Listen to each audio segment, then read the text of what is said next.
Olá, 28 de julho de 2021, confira as principais notícias desta quarta-feira. A Dinha do skate já está imperatriz depois de encantar o mundo e conquistar medalha olímpica em Tóquio. Polícia prende PM acusado de matar médico em festa em Imperatriz. Ministério da Saúde anuncia que adolescentes de 12 a 17 anos serão incluídos no Plano Nacional de Vacinação contra a Covid-19. Começa hoje a segunda semana de meio ambiente em Caxias. No Dia Mundial de Luta contra as Hepatites Virais, o Bem Viver recebe uma especialista no assunto. Eu converso ainda com o vice-presidente da Assembleia Legislativa do Estado do Maranhão, o deputado Glaubert Coutrin. Fique ligado na TV Difusora e tenha um bom dia, Maranhão.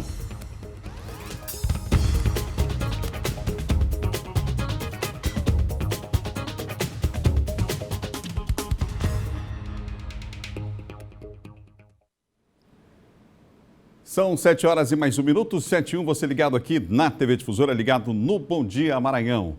Você acompanhando a nossa programação, ligado aqui na TV, nosso muito obrigado pelo carinho da audiência, os amigos em Caxias, Imperatriz, Codó, em Açailândia, ligados na nossa programação. A gente só agradece essa audiência que só cresce, vamos juntos até às 8 horas da manhã. Informação não para aqui no Bom Dia, quando chega o primeiro impacto. Os amigos na capital, em vários bairros, no centro, na cidade operária, os amigos aí que nos acompanham na Cidade Olímpica também, nessa manhã, o nosso muito obrigado pelo carinho da audiência.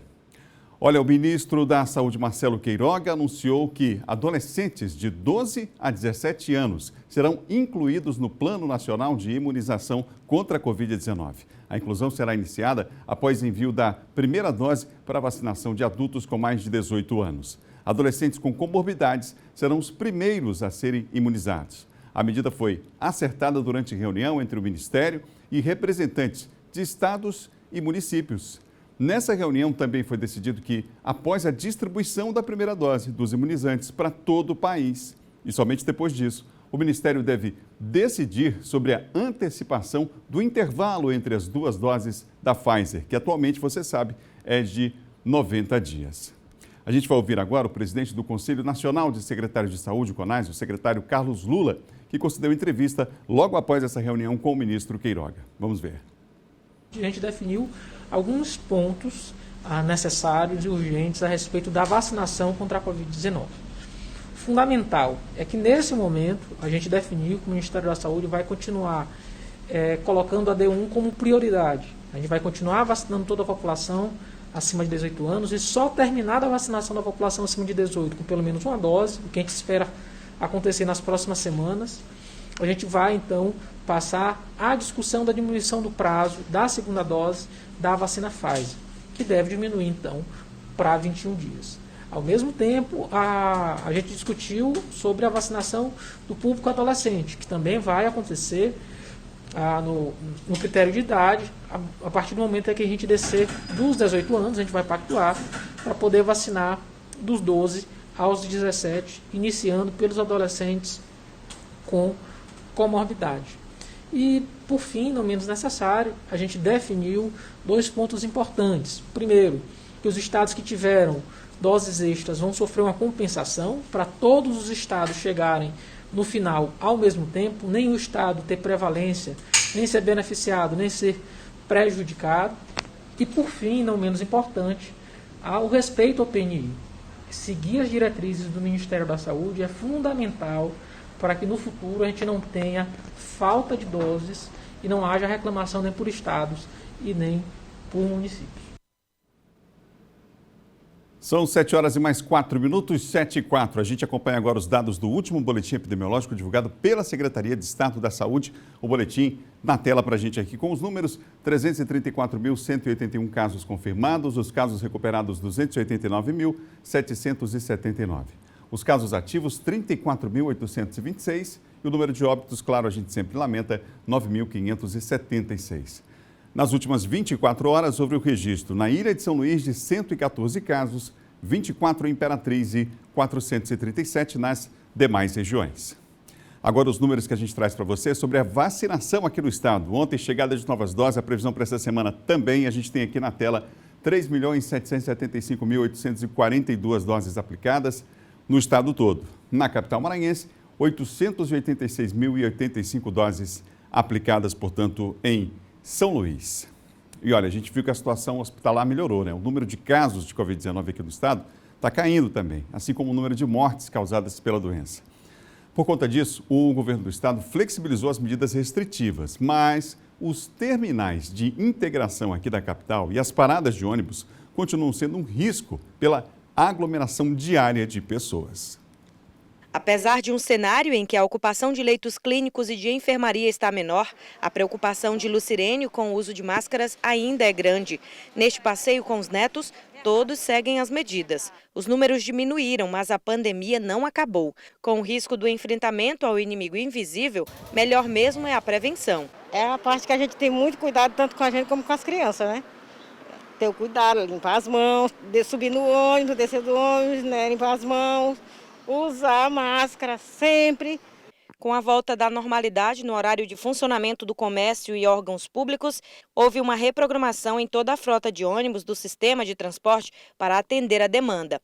O Marcos diz que o mais difícil é que a vigilância coletiva não funciona. Muitos ignoram totalmente o alerta de outros, quando o assunto é obediência às regras. O ser humano e o brasileiro, principalmente aqui no nosso Maranhão, estraga. Entendeu? O que custa botar uma máscara? O cenário, de fato, tem apresentado uma baixa tanto em novos casos quanto no número de mortes. Neste contexto, as regras foram flexibilizadas. Especialistas dizem que as medidas são fruto da soma de esforços no combate à Covid-19. A vacinação é a principal delas, mas é preciso estar vigilante, principalmente com a variante Delta circulando no país. Naquele momento, a gente não teve transmissão comunitária dessa variante aqui, mas pode ser que isso ocorra a qualquer momento, né? Então, eu acho que é manter a vigilância, né, da doença e, assim, se a gente tiver algum sinal, né, de retorno, aí as providências terão que ser tomadas, né? E cada um continuar obedecendo às regras. Se cuidando, usando álcool gel, a máscara, para cuidar. Nós temos que se prevenir, embora as vacinas estão ativas, né? Todo mundo se vacinando, mas devemos continuar usando máscara, álcool em gel, sempre se higienizando e não ficar em meio de muita gente. Os cuidados continuam valendo, hein, gente? Ainda estamos em tempo de pandemia. São 7h07. Depois de encantar o mundo, se tornar medalhista olímpica mais nova do país, Raíssa Leal, a fadinha do skate, desembarcou no Brasil. Ela não está em Imperatriz ainda, fazendo uma correção. Ela chega lá, o voo está previsto por volta de 11 horas, o desembarque lá em Imperatriz, mas já está no Brasil, já chegou em São Paulo hoje, né, reside em São Paulo. E a gente vai agora para Imperatriz, porque há uma grande expectativa lá para a chegada da fadinha. Já tem, inclusive, o pessoal lá a calçada que ela, né, ficou conhecida no mundo inteiro depois que rodaram aquelas imagens dela pequenininha, com 7 anos, já fazendo manobras radicais. O pessoal vai fazer uma homenagem, inclusive, lá nesse local para a fadinha, entre outras, né? Vão recepcionar. Hoje é um dia completamente diferente aí em Imperatriz, né não? Emerson Pinto está ao vivo e fala para a gente dos detalhes. Bom dia, Emerson.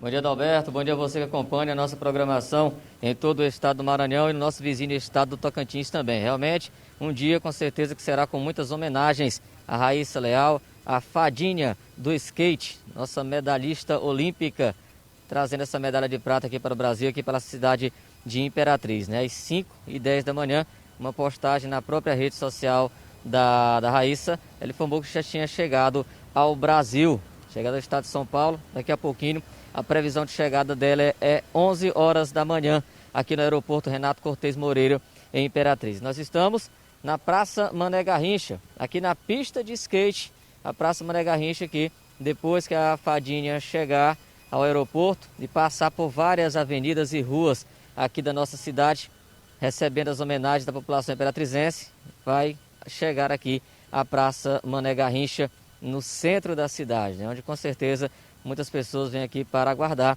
a chegada dela, além das homenagens que ela deve receber pelos locais por onde for passando. A saída do aeroporto está prevista aí por volta de 11h30 mais ou menos. A previsão dela chegar no aeroporto é 11 horas da manhã. Né, tem toda aquela situação lá do desembarque, com certeza algumas pessoas vão, né, já tentar se aproximar da fadinha por ali. E do aeroporto segue ali pela BR-010 até a Avenida Bernardo Saião, passando ali em frente ao 50º Batalhão de Infantaria de Selva. Esse é todo o trajeto, será feito aí pela carreata. Da Bernardo Saião, chegar até a Rua Coronel Manuel Bandeira, e aí já vem em direção ao centro da cidade para alcançar a Avenida Getúlio Vargas, passar ali em frente a Praça de Fátima, seguindo pela Simplício Moreira, ali no setor comercial aqui da cidade de Imperatriz. Da Simplício Moreira percorre alguns metros ali da Rua Luiz Domingues, algumas quadras da Rua Luiz Domingues até chegar à Rua Amazonas, retornando ali então para a Avenida Getúlio Vargas, segue até a Rua Bahia no entroncamento e aí vem pela Avenida Dorival Pinheiro de Souza, novamente em direção ao centro da cidade, até chegar à Rua Coriolano Milhome, que é a rua que está aqui à nossa direita.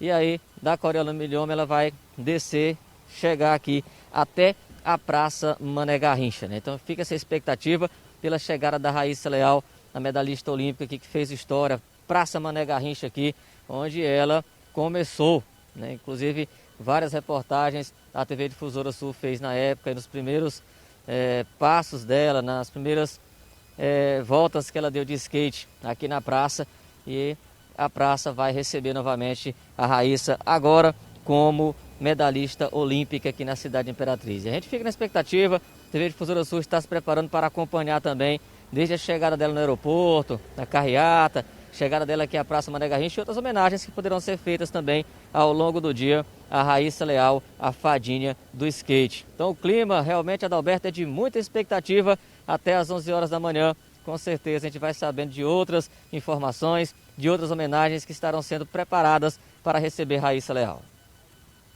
Obrigado, Emerson, pelas informações. A nossa menina de ouro que conquistou prata lá na Olimpíada desembarca, portanto, daqui a pouco em Imperatriz. Obrigado, Emerson. Emerson Pinto falando ao vivo lá de Imperatriz.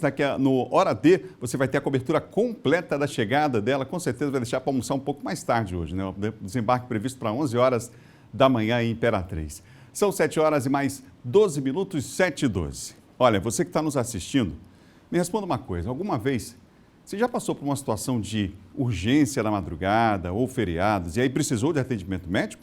Ou então foi a uma consulta e saiu de lá ainda com dúvidas? Para casos como esses, a Vitalmed pode te ajudar. Com uma equipe de médicos e outros profissionais disponíveis 24 horas por telefone, atendendo você em qualquer necessidade, com todo o apoio necessário. E nesse momento de pandemia, permaneça na segurança da sua casa, que a Vitalmed vai até você, seguindo sempre todas as medidas de proteção.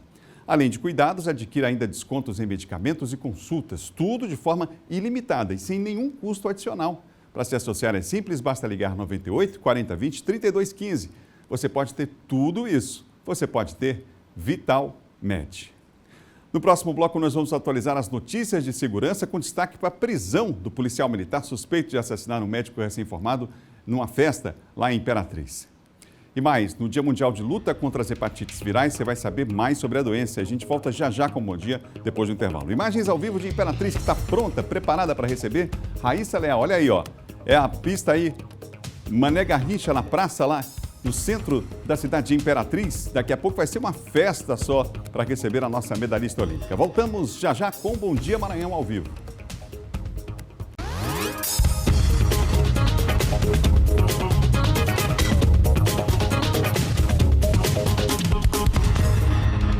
São 7 horas e 17 minutos, você ligado aqui no Bom Dia Maranhão. Agora a gente vai falar de segurança.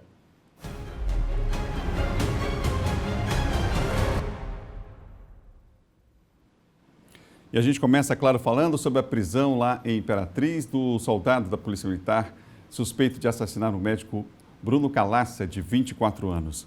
Olá, Bueno, bom dia. Já se tem informação se o PM vai ser trazido aqui para São Luís, se vai ficar por lá mesmo, ainda estão definindo. Bom dia, Adalberto. Bom dia a todos. Isso ainda está sendo definido. O que é importante é que o grupo de serviço avançado, que é formado por policiais, tanto o serviço de inteligência, né, que é formado por policiais tanto do 3º Batalhão quanto também do 14º Batalhão da Polícia Militar, recebeu a informação de que esse soldado, né, o soldado Adonias, estava escondido na casa de um advogado, o advogado dele, e ele supostamente tentava uma negociação para se entregar, viu, Adalberto? Só que o que aconteceu é que a polícia chegou primeiro e conseguiu fazer a detenção desse suspeito. Você acompanha aí na tela as imagens também do momento da prisão dele, né? O momento em que ele é conduzido para a delegacia. Ele prestou um depoimento de cerca de 40 minutos, mas, ao que parece, o delegado vai requerir ele, vai pedir que novamente ele volte para a delegacia para prestar mais esclarecimentos. Ontem, Adalberto, teve uma versão também que me chamou a atenção. O próprio Paulo Negrão, que é o apresentador do Bandeira 2 lá da cidade de Imperatriz, ele falou para a gente que o comandante do 14º batalhão inclusive onde o soldado era lotado, disse que teria sido um tiro acidental. É uma versão muito duvidosa, porque existem imagens de câmera de segurança que mostram que houve uma discussão e logo em seguida o soldado saca a arma e atira no médico Bruno Calaça, de 24 anos, Adalberto. Então, assim, tudo isso, é claro, vai ser apurado pela Polícia Civil. Existe a perícia do Instituto de Criminalística do Maranhão, que também vai lá, que é aquela perícia que eles chamam, Adalberto, de perícia de local de crime. Ela vai avaliar, por exemplo, a trajetória dessa bala, né, como é que está o local, se foi preservado. Tem também o laudo do corpo, o laudo cadavérico, que também vai corroborar as versões apresentadas ou não, né? Vai confirmar essas versões ou não. Então, tudo isso vai entrar no bojo desse inquérito policial para que, o mais rápido possível, é o que a gente espera, né? Tenha uma conclusão para essa investigação. Já tem a imagem que mostra que o policial conversa com mais 2 pessoas antes de se dirigir ali, ou seja, não foi uma ação isolada pelo jeito, né? Então, as investigações vão apontar, tem muita coisa para ser respondida ainda em relação a esse caso, né? Exatamente, Adalberto. Tem um outro ponto também que eu acho que é importante a gente ressaltar, é sobre a investigação que foi aberta também pela Polícia Militar, pela Corregedoria da Polícia Militar. O comandante-geral está falando bastante em expulsão, porque ele disse que o preparo, muita gente tem comentado aí pelas redes sociais, enfim, tem levantado essa informação de despreparo, mas ele reforçou que a Academia de Polícia passa todo o ensinamento necessário para esse policial se portar em diversas situações, inclusive como essa numa discussão. O que acontece é que ele tem dito que esse é um caso isolado e também que esse policial não tem equilíbrio, pelo menos demonstrou ao atirar nesse médico, de prosseguir, de continuar na corporação. Ontem o secretário de Segurança falava sobre festa clandestina, inclusive também, essa que estava acontecendo lá, em que aconteceu esse fato lamentável, né? Bom, enfim, tem várias situações aí que precisam ser levantadas. Já foi apreendido o carro que se envolveu em uma colisão na cidade de Coroatá. A vítima morreu ao chegar ao hospital e 2 ambulâncias passaram pelo local e não pararam. Haverá também uma investigação sobre esse aspecto aí, não é, Bueno? Pois é, Adalberto, são 3 aspectos que estão sendo apurados pela Polícia Civil. Ontem mesmo eu conversei, aliás, o Sena Freitas conversou com a delegada Maria Tecla, que foi quem atendeu. Eu conversei também com o superintendente de Polícia Civil do interior e eles falaram o seguinte, que primeiro tem o caso do homicídio para saber se é dolo eventual ou se é culposo, mas ele acredita que seja um homicídio doloso mesmo, com a intenção de matar desse condutor. Depois, a forma que você está acompanhando aí, que a vítima é arrastada. O próprio motorista, que é conhecido como seu Zé Henrique, se não me engano, ele arrasta a vítima do meio da pista. Com auxílio de uma outra pessoa. Com auxílio de uma outra pessoa que apareceu por lá. E, por último, a conduta, Adalberto, dos motoristas e também dos profissionais que estavam nas 2 ambulâncias. Detalhe, Bani, que a gente para acrescentar. Arrastada e depois sai do local. A pessoa sai não do presta, local, não é claro. ou seja, ele vai responder também, esse motorista, por omissão de socorro, né? Porque ele fugiu desse local. E os funcionários da saúde, principalmente porque eles passaram por lá e não prestaram atendimento. Ontem eu conversei com o superintendente de Polícia Civil do interior, perguntei para eles se eles estavam levando outro paciente. Ainda assim, eles deveriam ter prestado algum tipo de auxílio. Ele disse que sim. Mesmo que eles estivessem conduzindo um paciente, eles deveriam pelo menos ter descido, ter feito algum tipo de isolamento do local. Enfim, se a ambulância estivesse ocupada, para onde ela estivesse indo, eles tinham o dever, mesmo que fosse a ocorrência de uma ambulância privada, imagina, de um plano de saúde, vamos encarar assim como uma situação hipotética. Eles deveriam ter atendido essa vítima de todo modo, porque tem o dever legal e principalmente nesse caso, como são ambulâncias da Secretaria de Saúde, tem o dever público, né?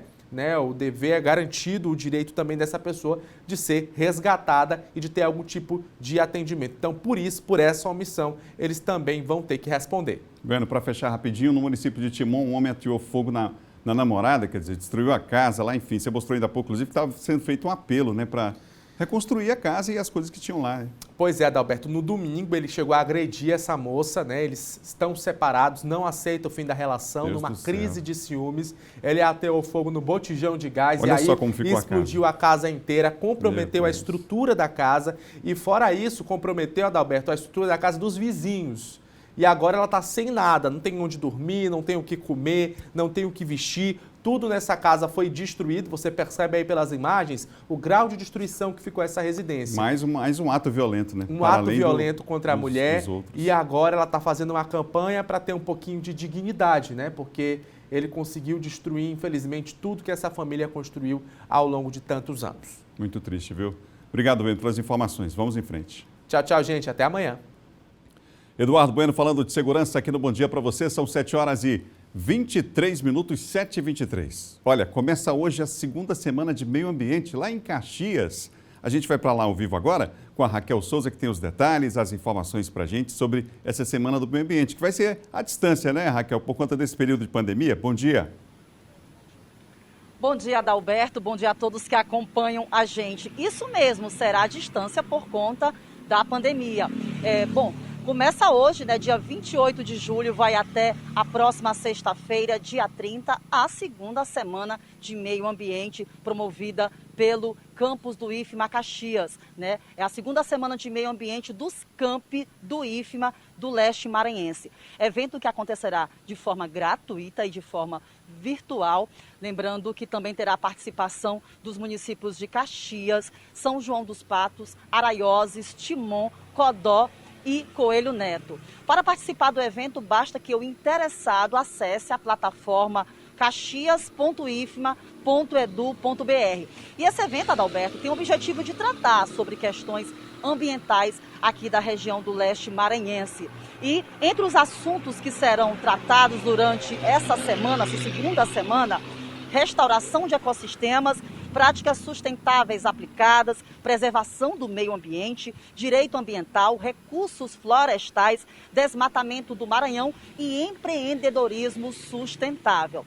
Lembrando que, além de vários pesquisadores do Brasil, né, o evento terá a participação da professora, ambientalista, política e ex-ministra do Meio Ambiente, Marina Silva. O evento também, ela tratará, na verdade, sobre o tema, né, os desafios do desenvolvimento sustentável para a Amazônia. E o evento, além dessas palestras, contará com rodas de conversa, apresentações culturais e, no final, terá uma produção artística e audiovisual, Alberto. Portanto, um evento aí muito importante, né, para tratar sobre as questões ambientais, né, da região leste, que tanto precisa, principalmente nesse momento, né, onde há incidência de várias práticas de queimadas. Adalberto. E olha que a gente ainda está no mês de julho, né? Os piores meses são os últimos, né? Setembro, outubro, enfim. Obrigado aí, Raquel, pelas informações. São 7h26 e a pergunta que eu faço para você é: será que vai chover? Bom, em Imperatriz, na segunda maior cidade do estado, céu parcialmente nublado, claro, e sem previsão de chuva, hein? Mínima de 23, máxima de 38, e a gente dá uma olhadinha agora em tempo real para ver como é que está o tempo. Olha aí, céu azul, sol lá em cima, temperatura também. Aí é o centro de Imperatriz com imagens ao vivo do climaovivo.com aqui no Bom Dia para você que está acordando agora. Olha só, céu, vai ser assim que a Raíssa vai olhar, né, de cima a cidade de Imperatriz hoje, com o céu brilhando, sol azul, e ela chega daqui a pouco às 11 horas e vai ser recepcionada aí em Imperatriz. Aqui na capital maranhense hoje o predomínio é de céu parcialmente nublado a claro e sem probabilidade de chuva. Imagens ao vivo você tem aí, ó, de São Luís, região da Camboa, mínima de 24, máxima de 32 graus. Aí, portanto, o tempo agora em São Luís com imagens em tempo real para você. E lá em Açailândia, como é que será que está o tempo agora? Vamos dar uma espiadinha? Sol com algumas nuvens, não chove. Olha só o tamanho desse sol. 20 de mínima, 37 de máxima, significa o quê? Que a sensação térmica vai passar dos 40 de novo, aí em Açailândia. Imagens em tempo real a gente tem de Açailândia nesse momento para você, aqui no nosso Bom Dia Maranhão. Tem mais 3 cidades que a gente vai saber agora a previsão, hein? Uma delas é Colinas, por lá céu claro, parcialmente nublado, sem previsão de chuva.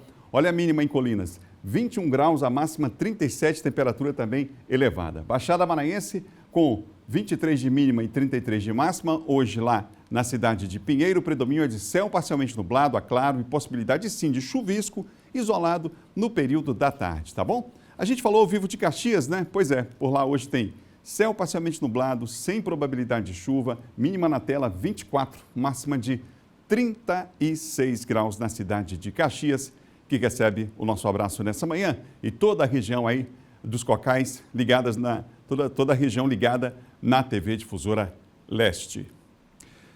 Você de casa aí já curtiu o nosso programa especial de férias?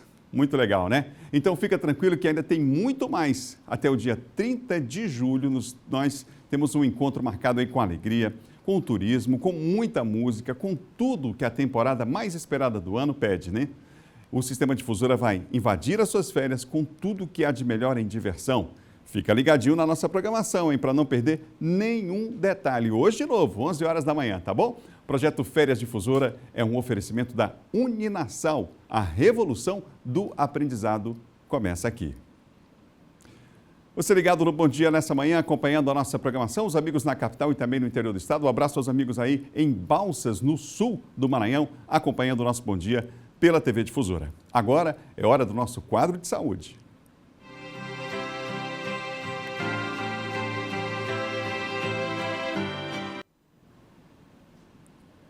Hoje é Dia Mundial da Luta contra as hepatites virais, doenças caracterizadas pela inflamação do fígado e causadas por 5 tipos de vírus.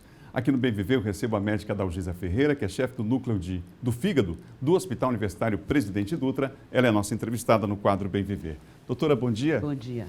Bom dia. Doutora, essas datas são importantes, não é, para reforçar os cuidados com doenças, principalmente no caso da hepatite, que são assintomáticas, né?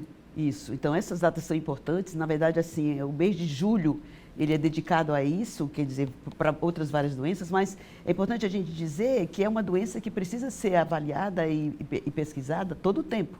Então, todos os meses do ano. Claro que existe um dia especial, é no mundo inteiro esse dia, para chamar mais atenção. Por isso, a gente tem observado durante esse mês muitos veículos de comunicação divulgando para que as pessoas procurem atendimento, procurem pesquisar se são portadores dessa doença, porque, infelizmente, são doenças, na maioria das vezes, assintomáticas. Doutora, o teste hoje é universalizado pelo Sistema Único de Saúde, né? Mas por que é tão baixa a procura das pessoas por esse teste em relação à hepatite? Então, provavelmente o motivo principal é a pouca divulgação. Então, acho que a gente precisa divulgar mais, porque é uma doença importante. Por exemplo, a hepatite C é a principal causa de cirrose hepática, é a principal causa no nosso meio, que pode evoluir para câncer de fígado, é a principal causa de transplante de fígado.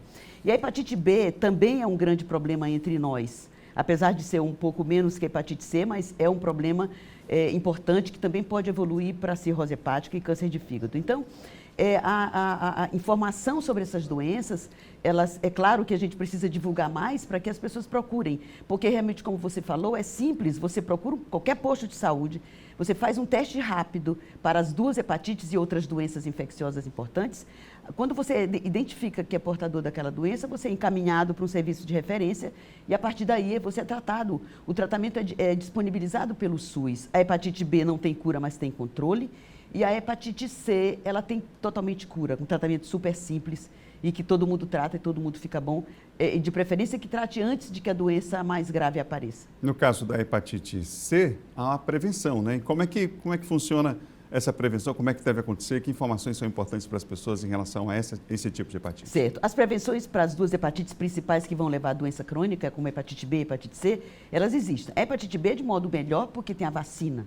Então, a hepatite B, a vacina para a hepatite B no Brasil, ela está disponível para todo mundo. Então, por exemplo, quando você faz aquele teste rápido e que você não é portador da hepatite B, você logo é encaminhado para a vacina, se você não tem menos de 20 anos, que você ainda não estava no esquema da vacinação para a hepatite B de modo geral.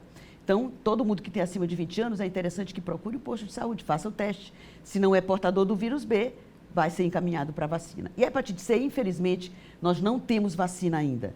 Então, como ela é uma doença transmitida por contato com sangue contaminado, a medida mais eficaz é você se prevenir de não compartilhar nada de nenhum material cortante que possa ter sido utilizado por uma outra pessoa e que possa estar contaminado com o vírus da hepatite C.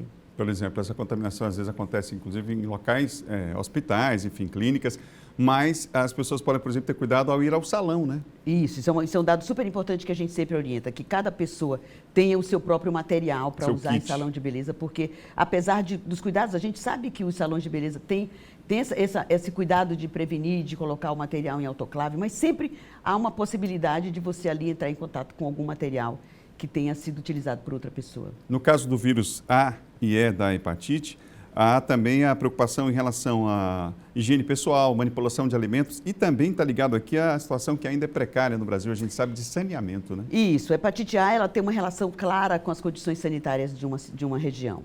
Felizmente, hoje no Brasil, nós já temos a vacina para hepatite A na criança até 5 anos de idade. Então, foi recente, mas a gente já tem observado que mesmo com essa medida que é recente para vacinar só essas crianças, a gente já tem observado uma diminuição da incidência, porque, na verdade, o ideal é que as condições sanitárias sejam as melhores possíveis. Mas a gente sabe que isso é um trabalho lento, que vai demorar para que a gente possa ter tudo isso. Então, a vacina, ela pode prevenir. E a hepatite E, a gente tem poucos casos descritos no Brasil. A gente sabe que ela existe, mas a gente não tem muito no Brasil a hepatite E, que é transmitida do mesmo jeito que a hepatite A.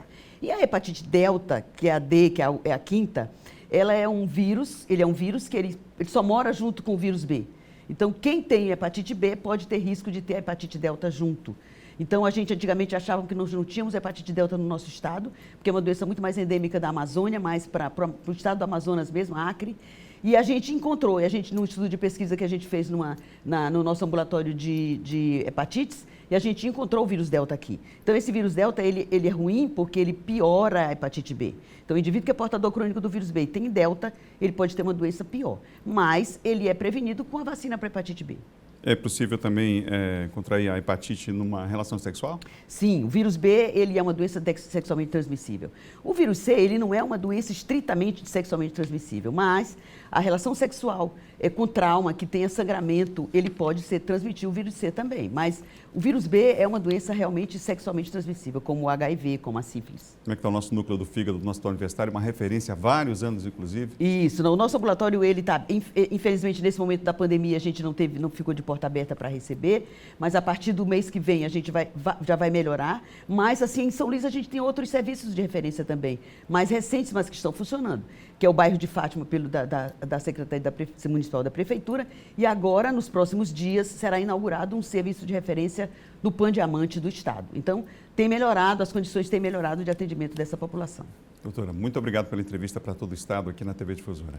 Muito obrigada. Eu é que agradeço pela atenção, que é importante que a gente divulgue, porque essa doença precisa ser diagnosticada e precisa ser tratada para que a gente não tenha lá nas nossas enfermarias indivíduos descompensados com hepatite B e hepatite C porque não sabiam da doença. Obrigado, doutora, mais uma vez. Vamos para o intervalo. No próximo bloco, os destaques da política com John Coutrin. Você vai ver já já. Imagens ao vivo a gente tem agora da rua Bela Vista, olha só, na cidade de Caxias, com a Avenida Castelo Branco, ali o cruzamento. Em Caxias, ao vivo, a gente tem nesse instante as imagens e a gente volta já já.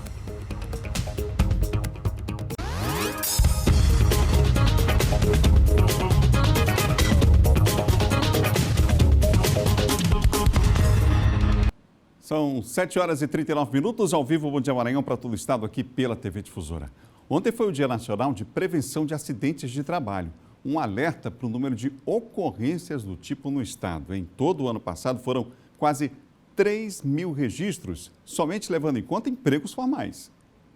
Os números repassados pela Superintendência Regional do Trabalho revelam que em 2020, no Maranhão, foram registrados 2.868 acidentes de trabalho. Desse total, pelo menos 8 mortes foram contabilizadas. Esse balanço é referente somente aos cerca de 500 mil empregos formais no estado. Levando em consideração que a informalidade é muito grande, o quantitativo de acidentes de trabalho pode ser bem maior. Se você levar em consideração a informalidade, né, que é muito grande a informalidade, principalmente no nosso estado, de alguma forma você não tem como mensurar, né, quantos acidentes você possa, né, ter esses números mais precisos. Com base nos dados, o setor da indústria é o que mais registra acidentes de trabalho, e isso ocorre muito por conta do manuseio incorreto de máquinas e equipamentos.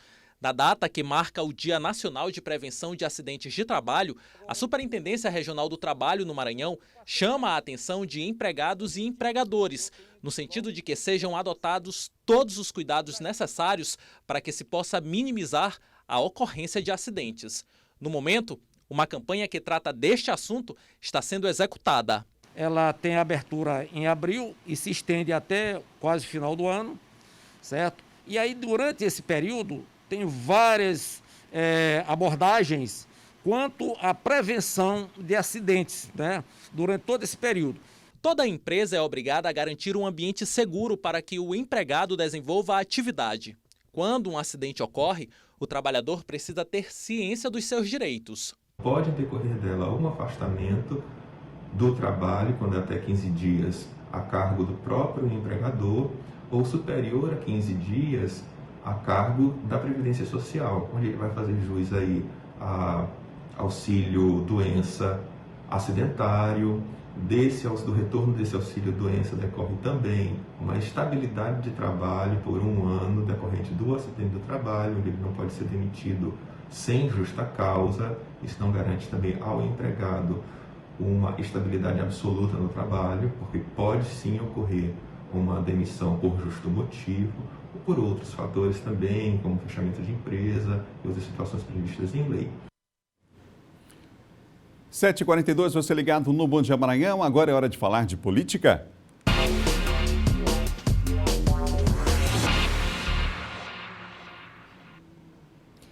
Bom dia, John. Bom dia, Adalberto. Com a gente, John Coutrinho, por aqui. O deputado Márcio Gerri confirmou a candidatura à reeleição, mas não descarta a vaga para o Executivo, é isso? Não descarta pelas declarações que ele deu, né, Adalberto? O Márcio é uma espécie de coringa ali, né? Ele vai estar à disposição ali das articulações que serão costuradas, assim como o próprio Márcio Gerri, Felipe Camarão, são pessoas aí que podem ocupar, além de disputar a vaga da Câmara Federal, ocupar, né, uma vaga no espaço e alguma chapa majoritária formada, né? O Márcio, a priori, ele, nessa entrevista que ele concedeu ao jornal local, ele confirmou que será candidato, né, à reeleição a deputado federal, até pela questão da cláusula de barreira, Adalberto, em que o PCdoB precisa eleger deputados, né? No Maranhão, o PCdoB pode eleger 2, né? Tem aí Márcio Gerri, tem o Rubem Júnior, Cleiton Noleto e outros nomes. E, claro, o Márcio, com certeza, se candidatando reforça, né, a coligação. Mas ele não descartou porque, segundo ele afirmou ao jornal que está preparado para ocupar qualquer cargo, né? Pela biografia que ele tem, pelo conhecimento, pelo preparo, segundo ele, segundo suas palavras em entrevista ao jornal. Então, Márcio, claro, sempre participa das articulações, né? Hoje ele está na CECID, mas é um cara que sempre está ali, Adalberto, né? Uma pessoa que sempre está ali, uma figura que sempre está ali no centro, né, das articulações em torno do governo. Então, faz política desde a época do movimento estudantil. Acho que conheci ele na UFMA, né? Um bom tempo ali. Ele é muito próximo do governador, está à disposição do governador. Se falava, eu me lembro, que se falava do Márcio, seu vice, né? Ou do Brandão, ou do Everton, ou do outro candidato do grupo do governador Flávio Dino. Era essa uma possibilidade. Ou, quem sabe, ainda também ser um suplente, né? O primeiro suplente de senador do Flávio. Era uma outra possibilidade também. Então, sempre há se cogita o nome do Márcio em relação a essas funções aí. Ele está afiliado ao PCdoB e o governador Flávio Dino, lembrando, ao PSB. Então, ele deixou bem claro que, por enquanto, ele está focando no mandato de deputado federal, a reeleição dele.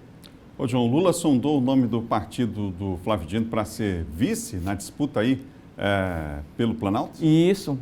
Essa informação saiu ontem no Antagonista, no site Antagonista, em que o ex-presidente Lula teria conversado, né, com o Márcio França, que é do PSB, foi candidato, foi ali em São Paulo, e o Márcio França seria essa possibilidade. Só que o Márcio França está envolvido, Adalberto, em uma outra articulação lá em São Paulo.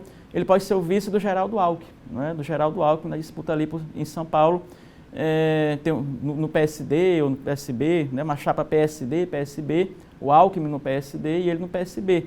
Então, essa possibilidade até disputar também o Senado lá em São Paulo. Então, houve essa sondagem, o Lula está conversando com alguns partidos, né, para, quem sabe, formar uma chapa de vice. Dentro do PSB, tem entusiastas, que são o governador Flávio Dino, um deles, que tenta trazer o PSB para formar uma coligação para indicar o vice do Lula. Há outra possibilidade também, né, não sei se você lembra, Adalberto, quando o Lula foi presidente, tinha o José Alencar, né, que era aquele empresário que já faleceu, que foi o vice dele. Hoje, o filho dele, né, Josué Gomes Alencar, ele é o novo presidente da Fiesp, né? Até se falava que também, foi até cogitado no começo, né? Seria também uma preferência do Lula aí para compor essa chapa dele. Só que ele é muito jovem ainda, não quer se envolver, ele é empresário, né, lá de Minas Gerais, está envolvido agora na presidência da Fiesp e não quer entrar numa disputa de presidência da República, né? Mas seria o nome também do agrado do Lula, né? Então, PSB, o nome do José Gomes Alencar, e também, quem sabe, alguém do MDB, né? Também o ex-presidente Lula tem uma afinidade muito grande, né? Tem boas relações com caciques do MDB, como o próprio ex-presidente José Sarney, né? O Renan Calheiros. Então, seriam alternativas, possibilidades aí do PT para formar a chapa, né, nas eleições do ano que vem, com um partido mais próximo, mais alinhado. Mas o PSB seria muito importante, Adalberto, que é um partido forte, grande, né, e que tem uma representatividade muito grande ali no centro, no espectro da esquerda, ainda mais tendo o governador Flávio Dino filiado no partido. Obrigado, João. Até amanhã. Até amanhã. João Coutrinho, nosso colunista de política aqui do Bom Dia. Vem cá, ó, deixa eu te falar uma coisa. Você já sabe da novidade? Te liga que a TVN agora tem telefonia móvel, hein? É ligação ilimitada, SMS à vontade, uma internet rochedo para navegar em qualquer lugar. A TVN ficou ainda mais completa, hein? Ah, é isso aí. São planos controle a partir de R$ 49,90. É isso mesmo, planos controle a partir de R$ 49,90. E olha, com o chip da TVN, você garante conexão e economia para o seu celular e para toda a família. Então, te liga que a TVN agora tem telefonia móvel. Uma ação realizada no Mercado Central em São Luís ofereceu atendimento para pessoas em situação de rua e dependentes químicos. Também foram realizados testes para gripe e Covid-19. A ação voltou ao Mercado Central, ponto vulnerável dentro da capital São Luís. No local é alto índice de criminalidade, como o tráfico de drogas e a ocorrência de assaltos. Esse é um dos propósitos para a realização do Ação Resgate, reduzir os índices de violência em pontos mapeados da cidade. Nós fazemos um monitoramento antes em toda a Grande São Luís e verificamos hoje, aqui no Mercado Central, lá do Mercado Central, onde há a maior concentração de dependentes químicos. E é para isso esse trabalho que nós fazemos. O Barruan, que já deixou a casa há muitos anos e vive na rua, aceitou o acolhimento proposto dentro da ação. É verdade, velho, porque eu já venho cansado de estar nessa vida aí, ó, droga, dormir na rua em cima de papelão, às vezes correr da chuva porque não tem um lugar para se deitar. Somente este ano, cerca de 50 pessoas já foram tiradas da rua dentro deste projeto. Em 2021, esta já é a 14ª edição. O diretor do Centro de Assistência Psicossocial reforça que a cada ano o número de ações sobe. Em 2020 foram realizadas 18. Neste ano, a ideia é ultrapassar 20 edições. Quanto mais atividades que a gente desenvolva a questão de saúde para a população, a gente entende que a gente está levando qualidade de vida, tá uma força, um braço da Secretaria de Estado da Saúde na comunidade. Então tudo isso vai somar para uma melhora realmente da saúde da população. Além do resgate de pessoas que vivem na rua, durante as ações também são disponibilizados serviços na área da saúde, como teste de glicemia, Covid e vacinação contra a gripe, nesta edição. Vários exames sendo apresentados para a comunidade, como teste de HIV, sífilis, hepatite. Inúmeras pessoas que são diagnosticadas com sífilis já começam o tratamento com o antibiótico necessário para evitar uma proliferação da doença. Importante esse tipo de ação feita, né, gente? Às vezes existem pessoas que acabam ganhando uma invisibilidade para alguns. E o poder público não pode deixar de enxergar situações como essa e precisa, sim, acolher e dar assistência a essas pessoas. É importante. Tem gente até que vira o rosto, né? Como a gente diz no popular, acaba acreditando que esse tipo de ação não deve acontecer. Mas não é assim que funciona, não, viu? E ainda bem que está acontecendo. A gente já tem mostrado várias vezes ações como essa aí como essa ação resgate aí nessa área do Mercado Central, área do centro aqui da capital maranhense.